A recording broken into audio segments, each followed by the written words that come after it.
नमस्ते, प्रणाम, गोड़ लागतनी। हम प्रीति ओझा आप सभी के स्वागत करतनी अपन यूट्यूब चैनल पर।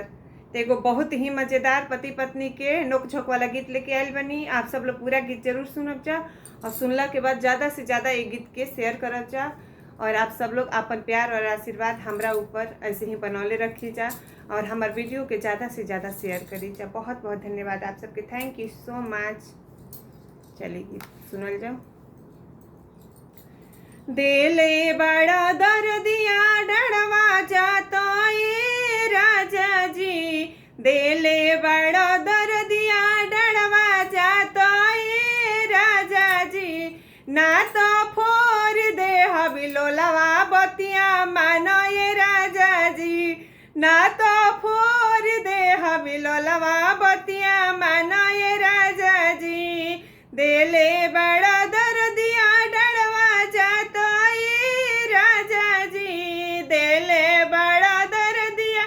डरवा जाता ये राजा जी, ना तो फोर दे हबिलोलवा बतिया मानो ये राजा जी, ना तो फोर दे बिलोलवा बतिया मानो ये राजा जी,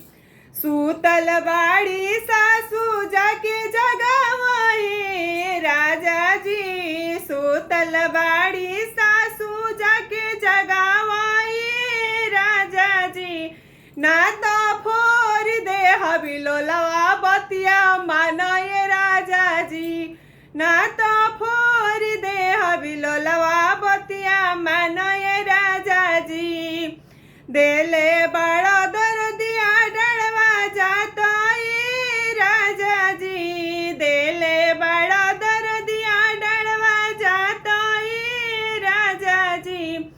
ना तो फोर दे हबिलोलवा बतिया मानो ये राजा जी,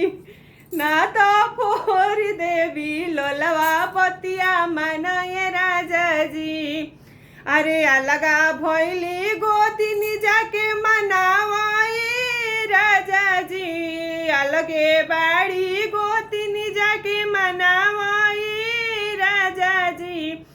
ना तो फोर दे बिलोलवा बतिया मानो ये राजा जी, ना तो फोर दे बिलोलवा बतिया मानो ये राजा जी, देले बड़ा दर्दिया डरवा जाता ये राजा जी, ना तो फोर दे बिलोलवा बतिया मानो ये राजा जी, ना तो फोर दे बिलोलवा बतिया मानो ये राजा जी, अरे ससुरा बाड़ी ननद जाके लियावाए राजा जी, ससुरे बाड़ी ननद जाके लियावाए राजा जी, ना तो फोर दे बिलोलवा बतिया मानो ये राजा जी, ना तो फोर दे बिलोलवा बतिया मानो ये राजा जी, देले बड़ा दर्दिया डरवा जाता ये राजा जी, ना तो फोर दे बिलोलवा बतिया मानो ये राजा जी, ना तो फोर दे बिलोलवा बतिया मानो ये राजा जी। बहुत बहुत धन्यवाद आप सबके। बहुत ज़्यादा से ज़्यादा शेयर कर जा और आप सब लोग अपन प्यार और आशीर्वाद हमरा ऊपर बनाई जा और ऐसे ही बनौले रखी जा।